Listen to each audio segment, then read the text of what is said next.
Hey there guys, today I want to talk about kick drums and basses that are interfering with each other and why I think sidechain compression is not the best tool to making those two things work together.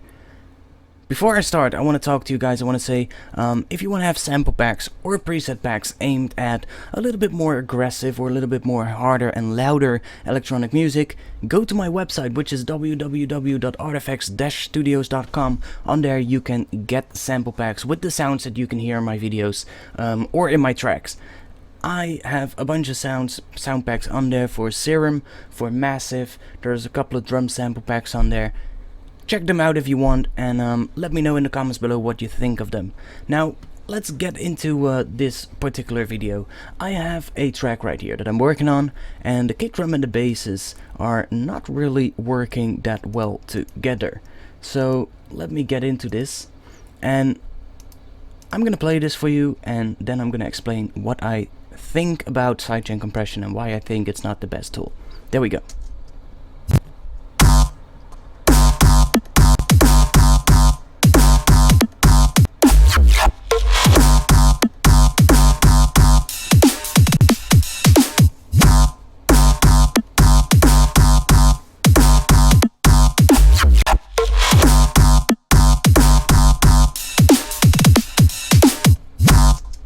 So you can probably hear where the problem is. We have the kick drum, the snare drum, and the main bass. That's pretty much where the problem is.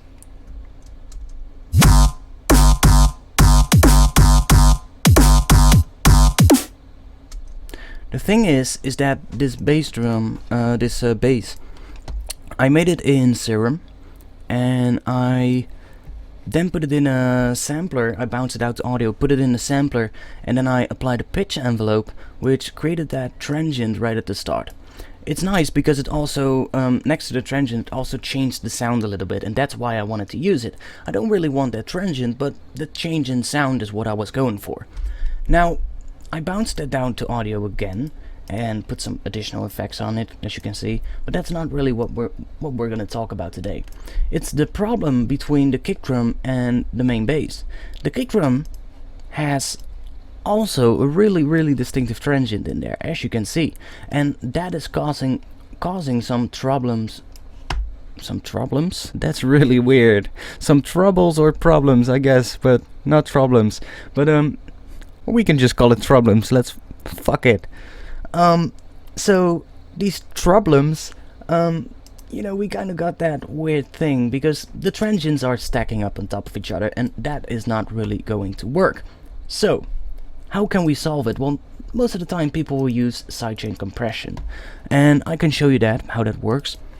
You just take a compressor and you go into the sidechain mode, set it to the kick drum, and bring the ratio all the way up, the attack all the way down, release all the way down, and threshold to minus 30-ish, and then I duplicate that, do the same for the snare drum, and I'm gonna group these two so that we can easily A/B it.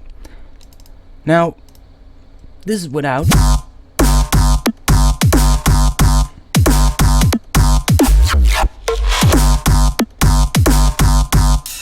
This is with.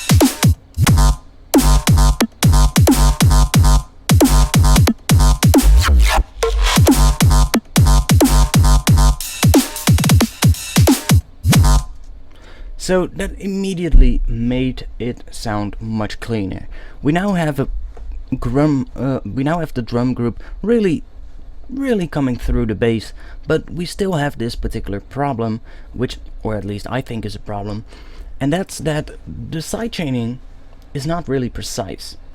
To control the length of the fade that is happening when a drum sound is playing, we have to change the release settings on the compressors.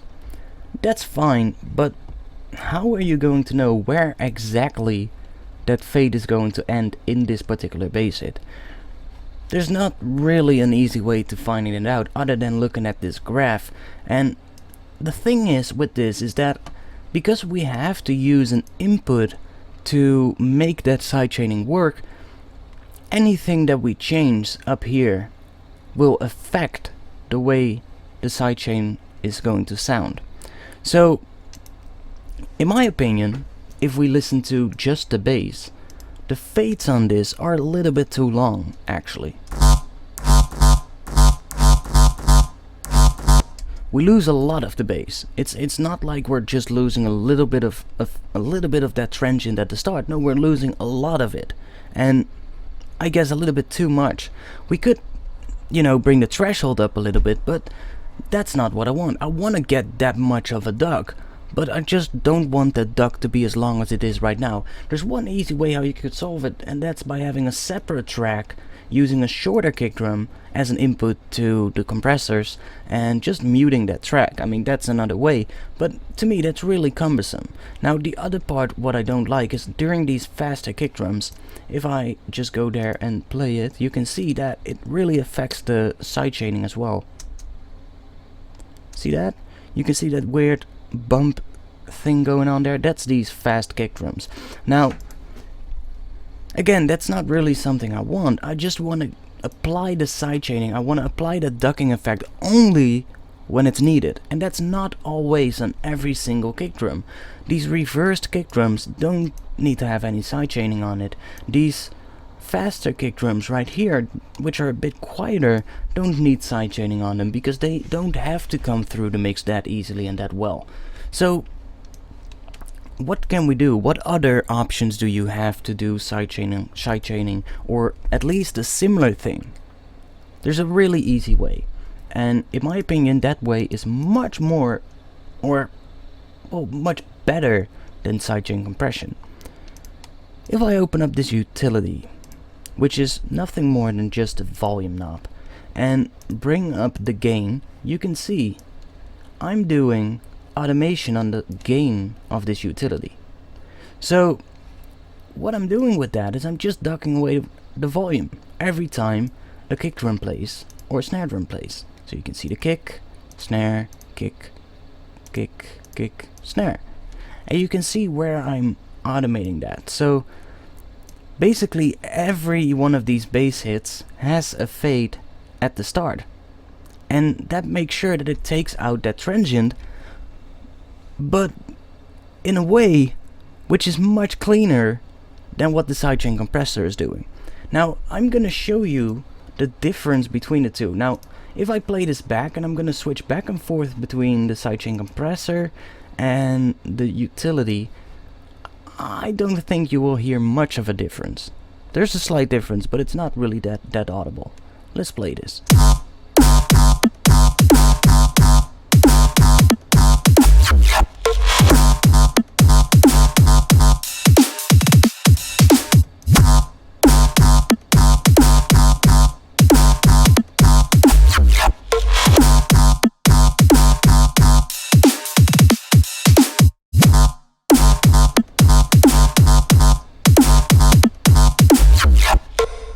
So you might have noticed that the sidechain compressors made everything a little bit more quiet, or at least the bass track. They made the bass track a bit more quiet, and that's because they're ducking away the bass quite a lot.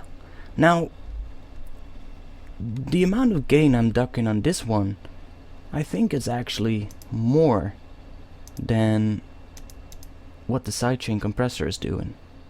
Yeah, so the sidechain compressor is ducking everything down with a level of minus 30 dB on the threshold, and the volume automation is actually going down to minus 35 dB, so it's going down lower and ducking the bass away further than the sidechain compressors are doing. However, it still sounds louder than with the sidechain compressors, and that's because these fades are so short. They're much shorter than what I can achieve right now with this sidechain compressor, using my main kick drum as the input. I will have to make a shorter kick drum or a hi-hat hit to trigger the sidechain compressor to get the same short fades that I have using the volume automation. Now that's a really cool trick. The other thing is that with sidechain compression on it, you cannot freeze any of these input tracks. You can't freeze them anymore because they are routed to the sidechain compressor. When you're using the volume automation, you are not using any track as an input, you're just automating the volume, and thus you can still freeze any track in your project without having to bother with taking off the sidechain compressors, freezing it, and then putting on the sidechain compressors again. You don't have to worry about that. The only thing you have to worry about is creating the automations, which is a little bit more work, but it's quite more cleaner as well. Let me show you. This is the volume automation.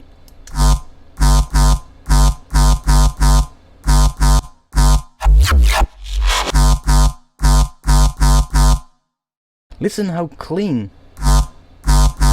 the start of each one of these bass hits sounds. I mean, there's no click, it sounds really clean, and the bass just gradually comes in. There's not really that transient anymore that we had in the past that was actually interfering with the kick. Also, I have a little bit of a longer fade, which is actually twice as long at the start of each phrase. Let's say this is 4 bars, yeah.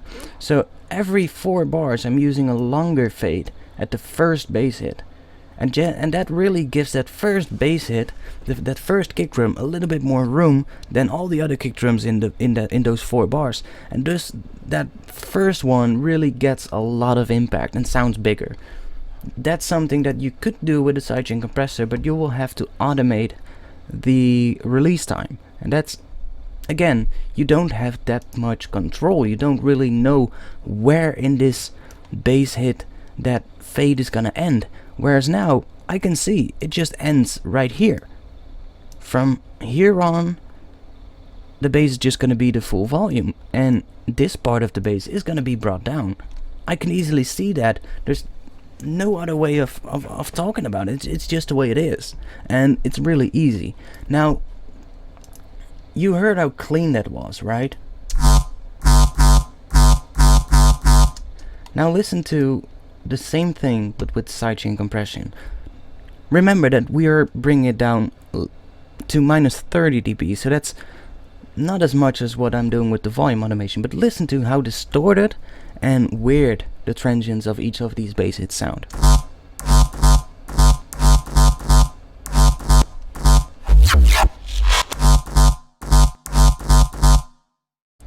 Hear that? That's the volume automation, really clean.